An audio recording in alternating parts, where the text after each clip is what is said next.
right, ladies and gentlemen, and children of all ages, welcome back to Student of the Gun. And we are at part 2 of this week's episode, or segment 2, whatever you want to call it. Call it what you want. We're going to call it Owning a Gun is Not Enough. Now, before we get into the really cool news and meat of the day, we want to revisit last week's little segment that we did called Student of the Gun, Name That Tune. And we had a few of you guys out there decided to join in and play with us. And you guys did the first 3 were pretty easy, right, Jared? Yeah, they were pretty the first 3 were pretty easy. And actually, everybody got almost all of them. As a matter of fact, we had 3 people that got everything except the last gun. And I think I said that the last noise, the last sound, the last tune was going to be the one that separated the men from the boys. And so what we're going to do is we're going to go ahead and we're going to reintroduce that sound and that sound only. This was number 5 from last week. Now, listen closely, firearms aficionados.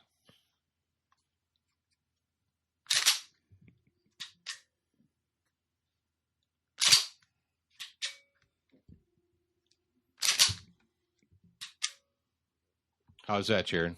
Yeah, that's good. How'd that sound in your headphones? Yeah, it sounded good. We gave them 3. So okay, that was 3 times. And how are you guys going to answer this?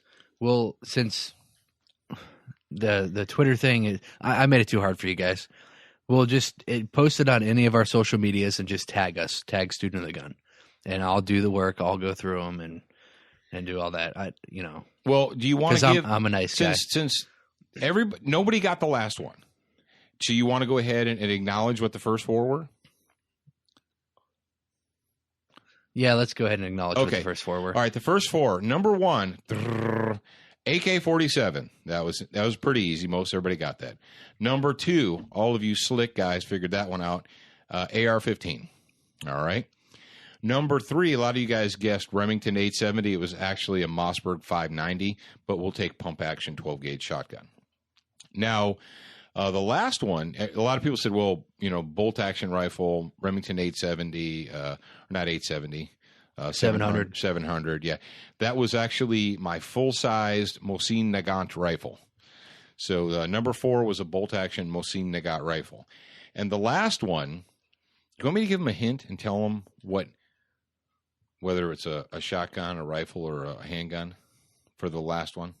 Yeah, you could tell them what. Okay, I'll give you guys a hint because I like you. The last one was a handgun.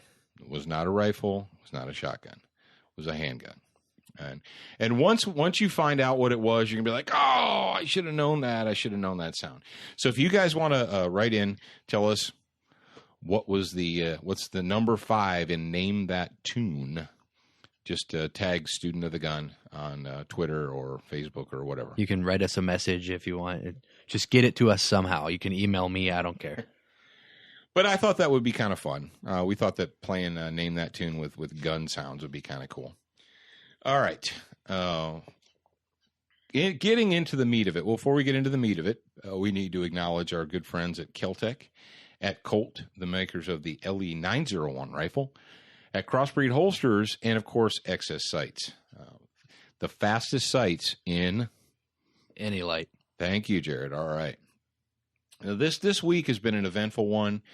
It's been tough for Americans, for responsible Americans that really just want us to get back to the way we were. I don't know if we were ever in a super calm situation, but let's face it, folks. Let's face the facts, folks. And when we do that, think about it. If you're in your 40s, think about back in the time, when you went to elementary school. Were you afraid of people coming into your school and shooting the place up when you were in 8th grade or 3rd grade or 4th grade? I would guess probably no. Were you afraid when you were a teenager that you were going to walk into a mall and a little group of Johnny Jihads or Sammy Psychos were going to walk in and start, shooting the place up? No, you weren't. And we have to ask ourselves, we say, well, the one side of the argument will say, because of the proliferation of firearms, Hey, I hate to break your heart, Johnny, but in the 1970s, there were firearms. Matter of fact, in the 60s and 70s, there was a whole lot of communist-inspired terrorism, whether underground. Ooh, we don't want to talk about that. Strikes a little bit too close to home, huh, Comrade Barry? But, yeah, we don't want to talk about the 1970s terrorists that were communist-inspired because they were freedom fighters, peace, love, dope, man. But there were plenty of firearms. There was M1 Garands. I've told Jared this numerous times, but, you know, when I was 17, 18 years old, you could walk into almost any local gun shop in America, and you could get an M1 carbine for $99, $89 on sale. And the ammo was cheap. There was surplus ammo. You could shoot, all you wanted. It wasn't like there weren't guns to be had. It wasn't like, well, yeah, there were guns, Paul, but there weren't these assault rifles back then. Really? What would you call an M1 Garand? What would you call an M1 carbine? You get an M1 carbine with a 30-round jungle mag, and what would you call that? And believe it or not, ladies and gentlemen, in the 80s, you could buy AR-15 rifles with 30-round magazines. Now, the 30-rounders weren't quite so prevalent back then. You could get 20-round magazines all day long in surplus stores because that's what we used during Vietnam. But they were there. They were out there. All the different kinds of firearms, you know. So the answer is not, anybody who's an honest person cannot say, well, the reason we're having so much of this today is because of the proliferation of firearms, because we didn't have them 30 years ago. Yeah, actually we did. We did have them 30 years ago. What you need to ask yourself is, in this time when things are not as good as they should be, in this difficult hour, are you going to be someone who is prepared to deal with the difficulties, or are you going to be like the tens of thousands, hundreds of thousands of, you know, man-child or grown children in the United States that feel that it's someone else's responsibility? And a lot of folks out there today, and I think that if you're listening to Student of the Gun, you may have been one of those people that didn't know anything about firearms, were never a gun person, and for whatever reason, you decided on your own that you needed to buy your first gun, that you needed to do something like that. And so now you're there, and you bought a gun. And as we've seen by the sales records from 2009, 2010, 2011, all the way up till recently, the sales record for compact concealable handguns is just literally through the roof. It's crazy.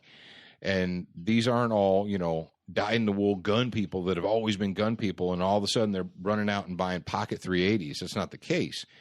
All these pocket 380s and 38s and, you know, slim 9s and all that, those are being purchased by people that never thought about buying a gun before. Or they had a 22 rifle and a single-shot 12-gauge, but they never were a handgun guy. And we're glad that you're here, but one of the things that you need to understand is that possession of an object does not in any way impart the ability to use that object in a crisis, under stress, in the most harrowing situation you can ever find yourself in, which is defending your life. And I would ask you this, you know, and men are the worst about this, and let's admit it, men, we're terrible. We think that because we were born with a set of testicles, that we are automatically great lovers, great drivers, and great shooters. And let's be honest with ourselves, that's not always the case. And just because you were born a male, and I know some of you that went to public school today, you're like, what? People are born male and female?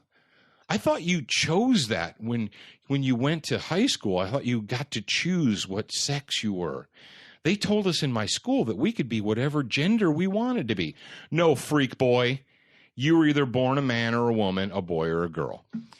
And just because you were born a man doesn't mean you're a great shooter, a great driver, or a great lover. Well, you say, oh, come on, man, I'm pretty good. I'm pretty good. I'm a man. I can shoot. It's almost as if admitting that you don't have a tremendous amount of skill with a firearm is somehow, men can't admit that in public. You're like, well, that's like saying, well, I went and bought a hammer, So I feel like I'm pretty good now. I own a hammer. I can go to work as a carpenter tomorrow. I mean, I've got the hammer, right? And I even bought some nails. So I bought one of those cool leather belts with the metal holder you can stick your hammer in. So, dude, I'm ready. I'm gonna become a contractor tomorrow. And you're like, well, that's stupid, Paul. Well, ladies, I got one for you.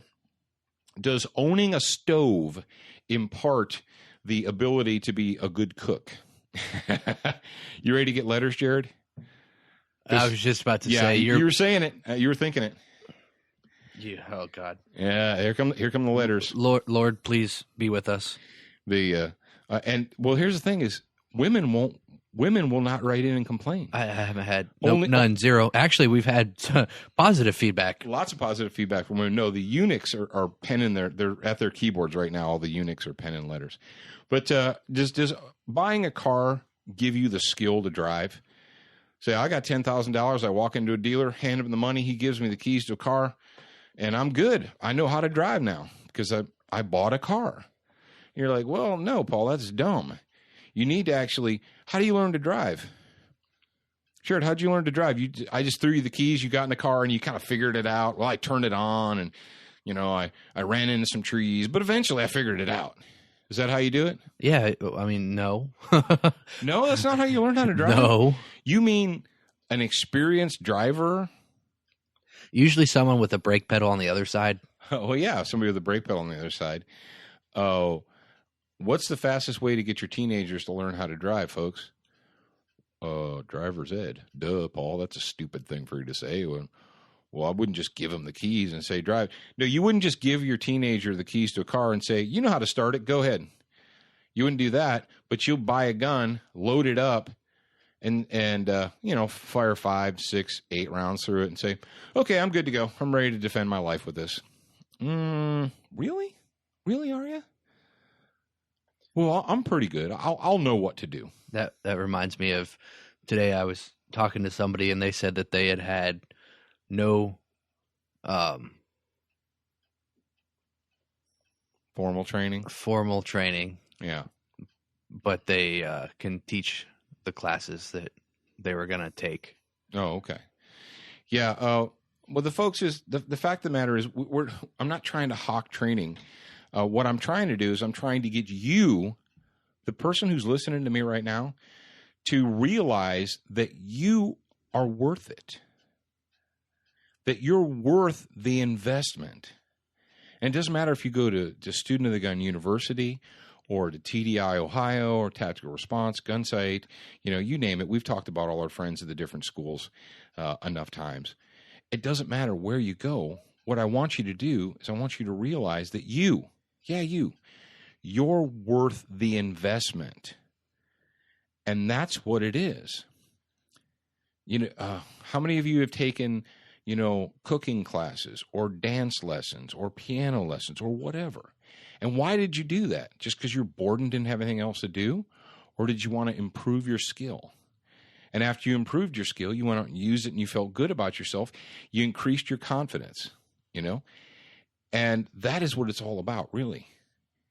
It's all about you. It's an investment in yourself.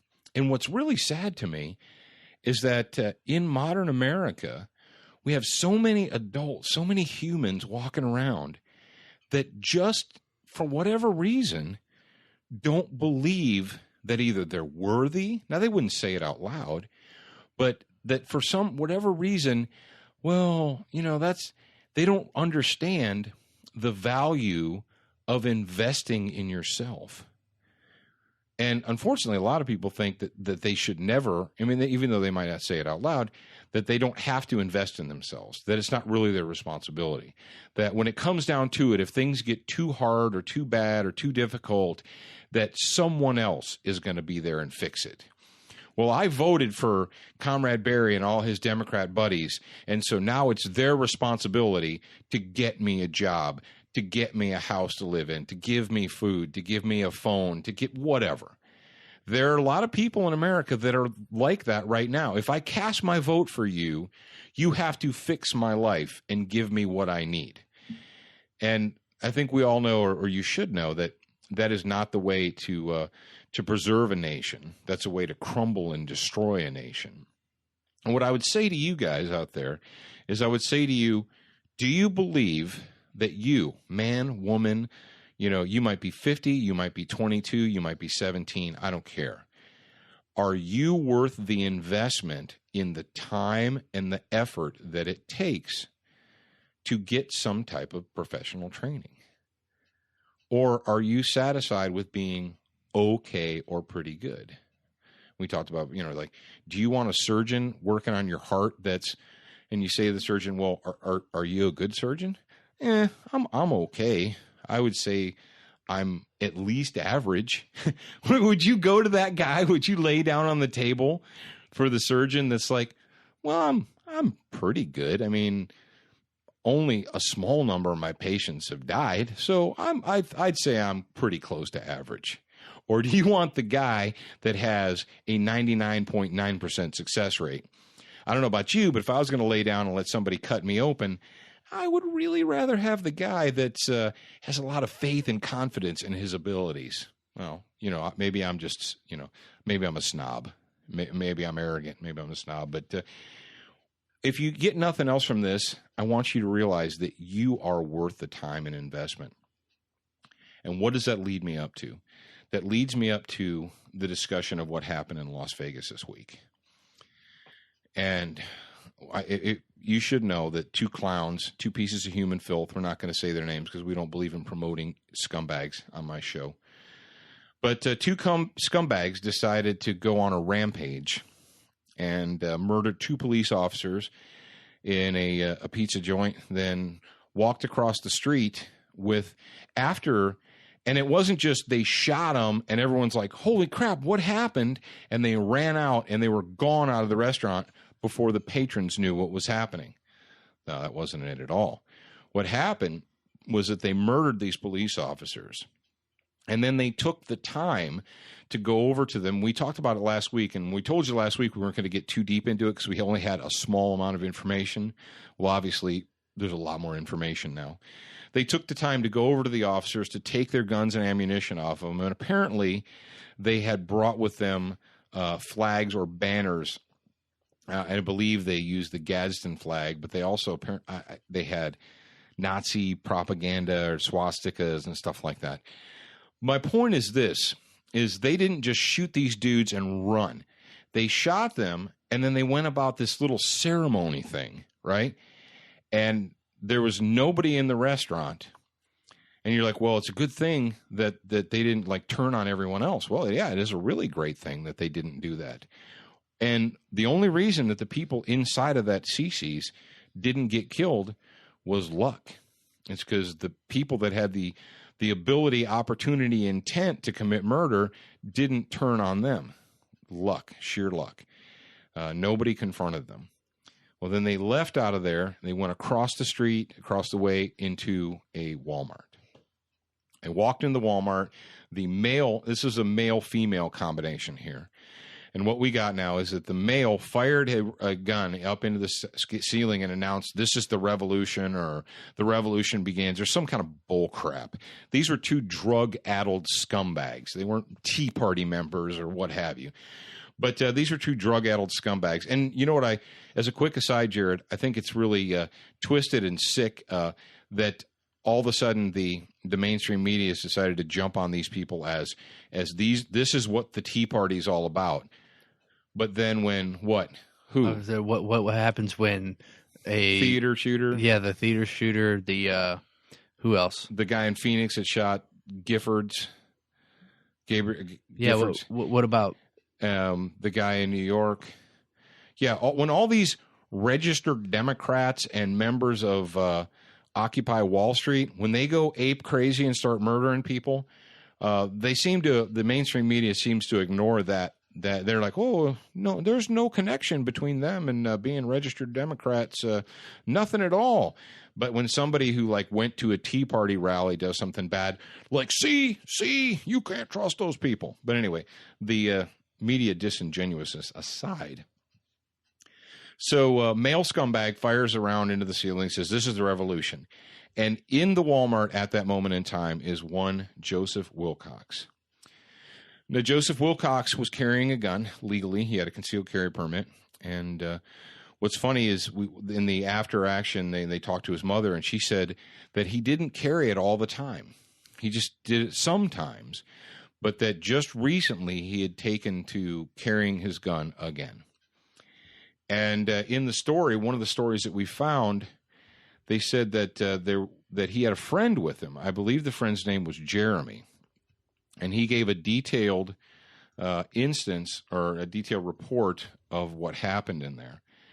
Now, this is a sick and sad story, but if it has any kind of a silver lining in it, what this guy did is he confronted the male part, not knowing that the female was lying, behind, and apparently he drew his gun and he confronted the guy, and then, but what he didn't know was that this guy's accomplice wife was behind him.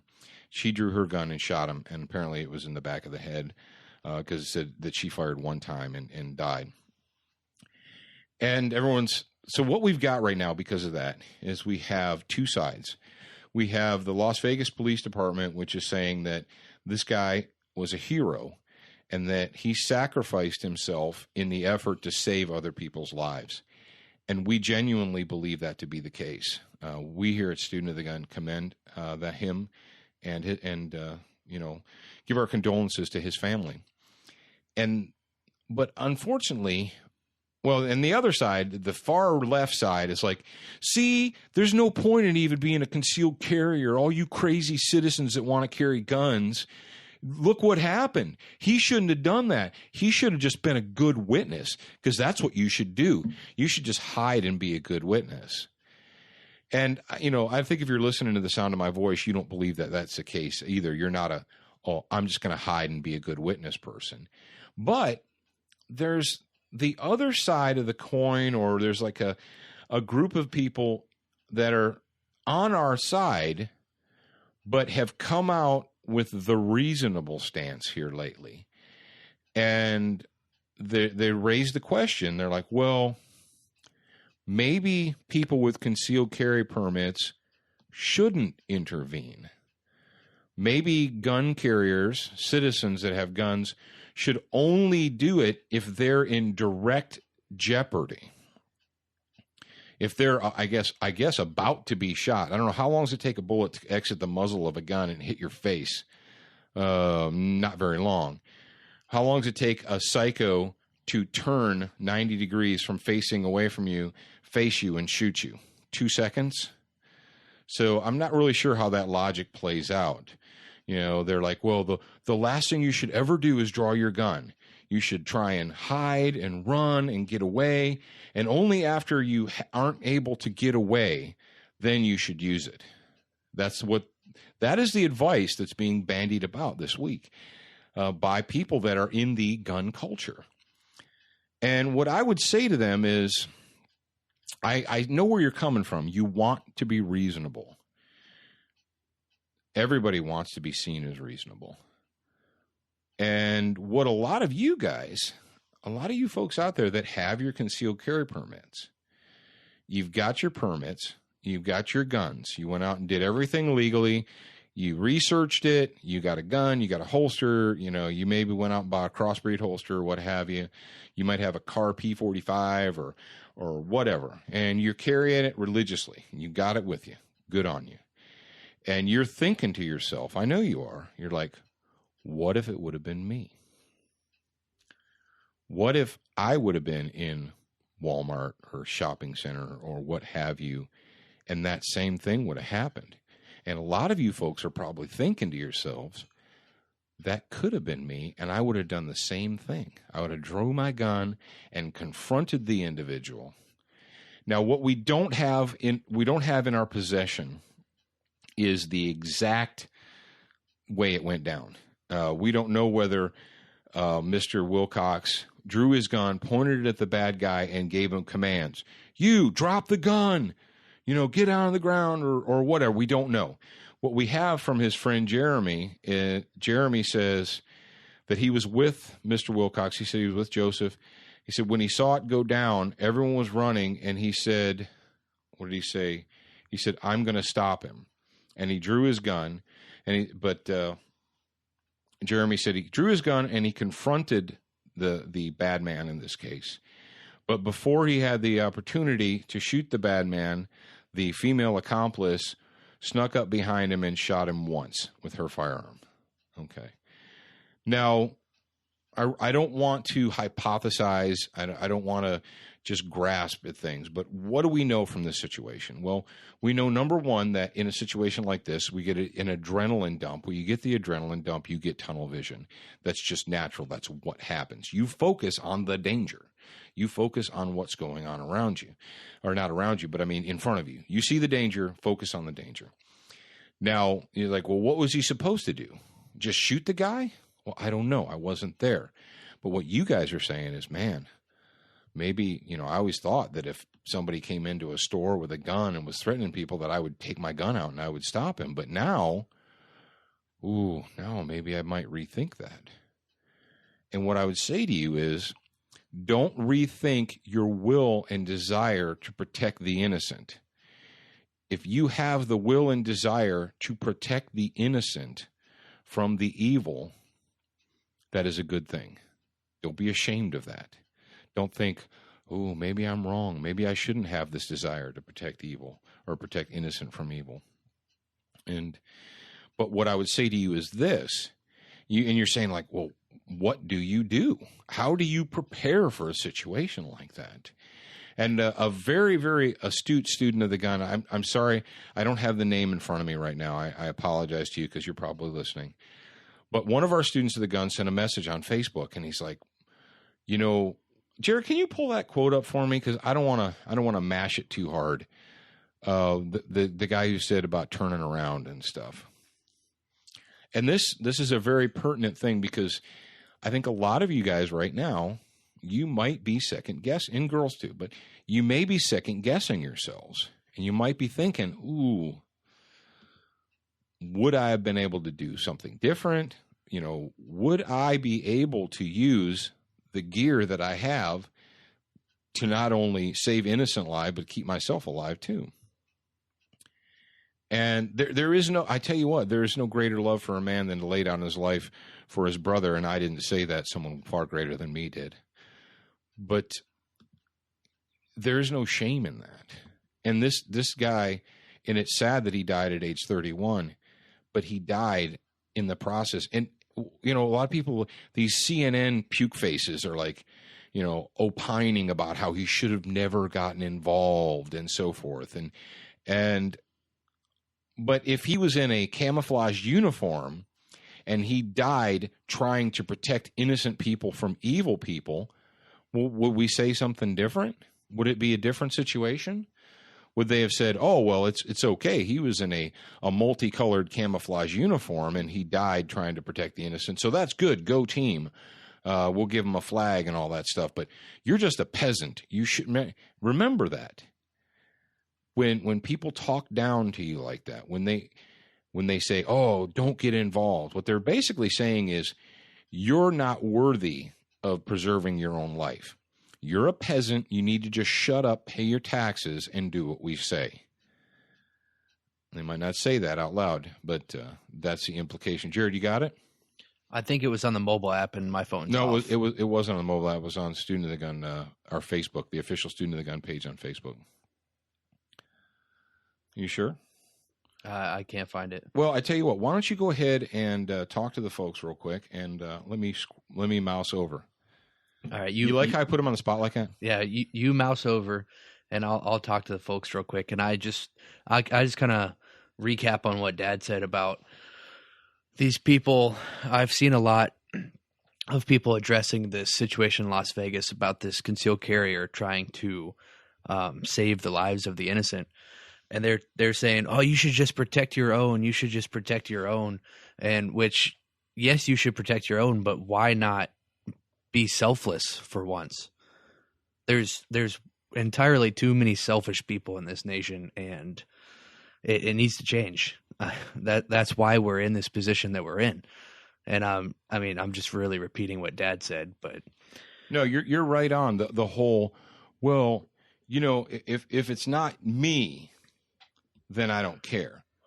Well, it really annoys me that there's people with that mentality that are like, oh, well, I'm more important than them, and I'm not going to defend them when I have the opportunity because it might put me in danger for my own life. I'm like, well, you're carrying for a reason. You're carrying to protect yourself, and you should be carrying to protect the innocent and the weak as well. Well, another thing that they brought up is that you don't have a right to use a gun unless you're directly threatened, unless they point the gun right directly in your face. If they're threatening other people, you don't have the right. And those people need to go back to law school, or they need to go back to the school that taught them law and get their money back because they're wrong. So if a cop rolls up in a situation and the criminal is not pointing a gun directly at the cop, can the cop address? They work for the state. If you work for the state, the rules apply. They're different. No, I'm messing. No, the rules of deadly force, and we talked about this before. The rules of deadly force for police officers and for you are the same. You don't get like special privilege to shoot and kill people because you are wearing a polyester uniform. And did you find the thing yet? I think it's on the app. I'm still looking for it. Yeah, but that brings me to a question for you. Anybody that can hear my voice is, why do you carry? What would you do in that situation? Would you cower in a corner even though you have the ability to maybe stop it and protect innocent lives? What if this dude wouldn't have done that? Would they have killed more people? Yeah, that's the thing is we don't know. And a lot of people are like, well, you don't know. But what the police officer said, they're like, look, and this is what we know, and this is what we've been preaching. Myself, James Yeager, I can't think of others. Well, Hackathorn would tell you this too, is that if you are an armed citizen, you're an armed individual, and a bad person comes in, they decide it's going to be, I'm Sammy Psycho, and it's going to be active shooter day at the mall. If you engage them, they have to deal with you. They have to stop murdering children and deal with you. They don't have a choice. And while they're dealing with you, while they're addressing you as the threat to them, what do the innocent get to do? It gives the innocent those 5 to 10 seconds. And you're like, and you say, like for instance, this situation where, Joseph Wilcox, he draws on the guy, points the gun at him. The guy's like, whoa, man, you don't want to shoot me, whatever, and, I don't know, stalls him while his wife sneaks up behind him and shoots him. Okay, how long did that take? You say, well, it might only take 25 seconds. Okay. How far can you run in 25 seconds? Yeah. If you were inside Walmart and I said, go, and you ran in a panic for 25 seconds, how far away could you be? You're like, well, I'd be out of the store in the parking lot. Exactly my point. If you could stall a bad guy for 30 seconds, you could let dozens of people escape, innocent people escape and get away. If it'll just save one life, why not do it? I like Jared quoting the enemy. Okay, and another thing here is the media is picking this up as a reason not to conceal carry. What about the times that a concealed carrier has successfully defended themselves or another? They're not interested in that. I'm looking at gunsavelives.net right now, and their self-defense counter, and I'm pretty sure that this is how many times a gun is used to defend a good guy, is 1,166 for the year of 2014. I've got it right here, and it's on our Facebook wall, and we did the article. It's under the will is more important than skill. It was on a comment? Yeah, it was a comment. Okay. And it's from Ray Segura. I hope I pronounced that right. But it says, Professor Paul, thanks for this article. It's a great read. You make me blush. You made me think about the CCW holder who tried to stop the bad guy after he killed the 2 officers in Vegas. It says, every time I've seen your show and you draw your gun and pop 2 or 3 rounds off, then you look around. He goes, had this gentleman done that, he might still be here. I think that could have been me that day. I carry on, I would have made the same mistake. All my focus would have been on the bad guy. That's why I'm taking your advice and getting more training. And, you know, I know that sounds a little bit self-serving, but we want to say thank you for paying attention. Thank you for thinking. And we're glad that we have a thinking audience. And you say, well, do I have the confidence to do what I need to do? What I would say to you is don't for 1 second think, well, I'm going to stop carrying now, or I'm just going to be a good witness. What I want you to do is I want you to figure out a way, if you don't have that confidence, to get it.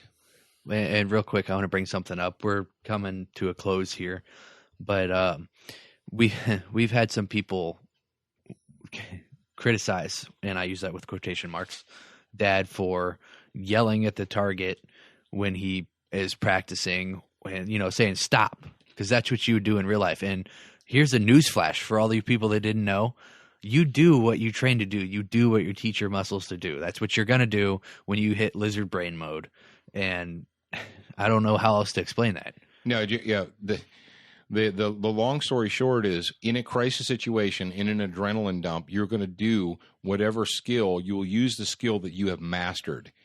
And if you think, well, I'll step up when the crisis hits, no, that's not how it works. It's not how it works in the real world. You don't step up when the crisis hits. You default to the level of training, the level of skill that you've mastered. And if all you have mastered is loading your gun and putting it in your front pocket, that's pretty much what you're going to have. So the choice is up to you. We hope that you will that you'll look at yourself in the mirror and say to yourself, you know what, I'm worth it. I'm worth the investment in time and effort and sweat and ammunition and all that good jazz. And don't for 1 second stop carrying. Don't for 1 second think you're not worthy, because you are worthy. Your life and the lives of your family are worth saving. Can you save them? I don't know. But we hope that you can. We hope you've been inspired by this segment of Student of the Gun Radio. We appreciate you guys being out there with us all the time. Check out the TV show on Dish Network or Roku or Apple or Chromecast. Don't forget to download our free app, the Student of the Gun official app, on iTunes, iPods, iPhones, and, of course, Android devices from Google Play. Ladies and gentlemen, remember, you are a beginner once, but you should be a student for life.